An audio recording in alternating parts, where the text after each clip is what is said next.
তো আজকে আমি মাইনক্রাফটের ফার্স্ট লাইফের ব্যাপারে বলবো। মানে ফার্স্টে আমি যে লাইফে আমি খেলতাম মাইনক্রাফটে, তো ফার্স্ট মাইনক্রাফট আমি খেলেছিলাম 1.9.2 যেই ভার্জনটা পুরো ল্যাগি, আর ওই টাইমে কোনো অটো জাম্প থাকতো না।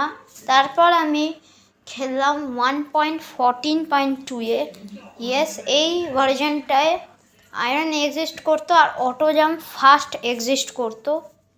তারপর আমি আস্তে আস্তে 1.16.3 দিকে গেলাম, যেখানে আমি মানে জম্বিদের তো ভালোভাবে মারতে হতো না। আর যে আছে নেদারাইট ডায়মন্ডে আমার দেখছো না, আগে না আমার দ্বারা একটা লেদারের আমার হতো না। তো আমি মাইনক্রাফট খেলায় শিখলাম কীভাবে, তো আমি 9 গেমের দিয়ে সব মাইনক্রাফট খেলা শিখেছি, কীভাবে ডায়মন্ডে আর্মার, কীভাবে নেদারাইটে আর্মার, কীভাবে আয়রনে আর্মার, সব আর্মার বানাতে হয় কীভাবে। আর মাইনক্রাফটে অটো জাম্প আমার দ্বারা হতো না, জম্বি মারা হতো না আমার দ্বারা, আর ক্রিপার তো দূরের কথা।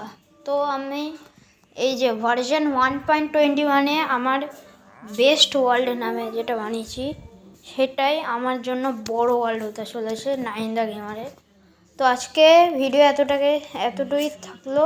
কেমন লাগলো বলে দিও, আর কমেন্টে বলো কেমন লাগলো ভিডিও। Tata bye bye.